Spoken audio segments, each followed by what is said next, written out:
Hey, welcome to The Explainer. Today we're diving into something that follows you everywhere you go online, something that speaks for you before you even get a chance to. We're talking about your digital footprint. Yeah, that invisible and often totally uncontrollable resume. So let me set the scene for you. You just walked out of a job interview and you absolutely crushed it. You know you did. You connected with the hiring manager, you nailed every single question, you're feeling on top of the world. But hold on, the process isn't over just yet. Before they even think about drafting that offer letter, they do the one thing pretty much everyone does these days. They pop your name into a search engine, and you know, what they find there, that could change everything. And look, this isn't just a wild guess. It's the reality of the modern job hunt. A staggering 70% of employers are using social media and search engines to check you out. Your online presence has become the secret final interview stage that you're not even present for. Okay, so before we can start to manage this thing, we've got to understand what it even is. Let's think of it like a health checkup, but for your online reputation. It's basically the story about you that the internet is telling on your behalf.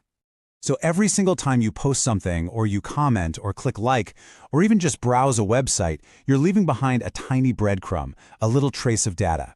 And all those traces, from your social media rants to the articles you read, they all come together to form your unique digital shadow. Now, this is a really important distinction. Your footprint really has two parts. The active part is the stuff you knowingly put out there, your tweets, your blog comments, your LinkedIn updates. But the passive footprint, that one's a bit sneakier. It's the data being collected in the background, like website cookies that track where you go, or your IP address, which gives away your general location. Both parts are telling a story. And the stakes here are incredibly high. Get this, more than half of employers, 57%, have flat out rejected a candidate because of something they dug up online. It could be one silly photo or an angry comment you made years ago, and just like that, a door you are about to walk through is quietly shut. All right, that probably sounds a little scary, I get it. But here's the good news. You are not powerless here. You can take control. So we're going to walk through a simple 5-step digital health checkup. And listen, this isn't about hiding who you are. It's about making sure you're the one telling your story. So here are the 5 core steps we're going to cover. First, we're going to see what the internet is saying about you. Second, you'll look at your social media through a new lens. Third, we'll lock down those pesky privacy settings. Fourth, we're going to do some digging for old, forgotten accounts. And finally, we'll talk about how to get stuff taken down. Let's kick things off with step 1. Now, the most important part of this is to use a private or incognito browser window. Why? Because that shows you what a stranger sees, without your own search history messing with the results. Be thorough, put your name in quotes, try any nicknames, and go deep, at least 3 pages in. Oh, and don't just stick to Google. Check Bing and DuckDuckGo too, because you never know what they might dig up. Okay, next up, you need to apply that same critical eye to all of your social media profiles. The trick here is perspective. You have to stop looking at it as you. Instead, imagine you're a recruiter who's never met you. What's their first impression? Does your profile pic look professional? Are there tagged photos from that wild party 10 years ago? You have to be ruthless. If it doesn't match the professional you, then it's time to hide it, delete it, or untag yourself.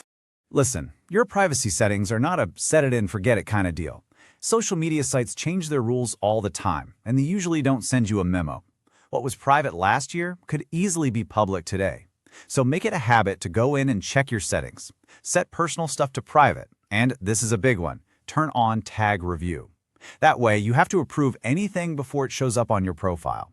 And while you're there, look at all the old apps you've given access to your account. It's time for a cleanup. And I really want you to remember this. Even with the tightest privacy settings in the world, nothing you put online is ever truly 100% private.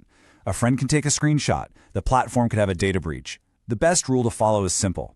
Don't post anything, even privately, that you wouldn't want to see on a billboard. All right, finally, it's time to go ghost hunting for your old digital selves. You know what I'm talking about. That ancient blog, that cringy forum profile. Search your old email addresses to track down these accounts and then delete them. Now, if you find something about you on a site you don't control, just politely email the website owner and ask them to take it down. For stuff that's already gone but still pops up in search, you can use Google's own tool to get rid of the outdated results. So, now that you've got the steps, let's quickly go over some common mistakes people make. Honestly, avoiding these traps is just as important as doing the audit itself. We've already touched on this, but it's so important I'm going to say it again. This is probably the single most dangerous assumption you can make online. Your friend could share your content, your account could get hacked, the platform's rules can change overnight. You have to treat everything you post as if it could become public tomorrow. Right, your digital footprint is not a static thing. It's alive, it's breathing, it changes every single day. People tag you in new photos, articles get published, old stuff resurfaces. Doing this audit one time is a fantastic start, but it's not a permanent fix. Do yourself a favor, set a reminder on your calendar to do a quick checkup every few months. It'll keep you ahead of the game.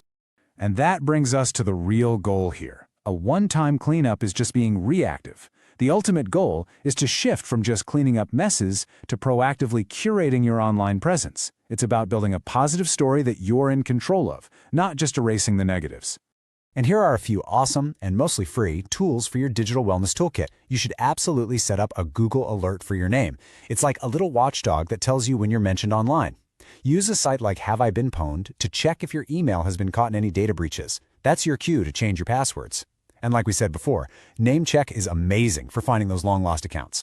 And here's something you might not have thought about. Having no digital footprint can be just as much of a red flag to employers as a negative one. It can make you look out of touch or maybe like you have something to hide. So the best defense is a good offense. Don't just clean up your past, create positive, professional content that pushes any negatives way down the search results. So how do you do that? Well, for starters, get your LinkedIn profile looking amazing. If you're really serious, create a simple personal website to act as your professional home online. Start sharing articles about your industry, post thoughtful comments. Make sure to highlight your skills, any awards you've won, or volunteer work you're proud of. The goal is that when someone Googles your name, the first page is filled with positive assets that you control. We have covered a ton of ground today, right? From the risks to the audit, all the way to building a positive presence. But it all really boils down to one single powerful idea: ownership. At the end of the day, no tool, no company, no regulation is going to protect your online reputation better than you can. This quote from some deep academic research really says it all.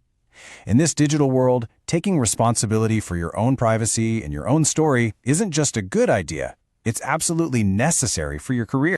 Think about it. Every single day, with every click, every post, every like, your story is being written.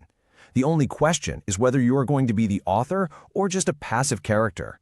So I'll leave you with this. Who's holding the pen to your digital story?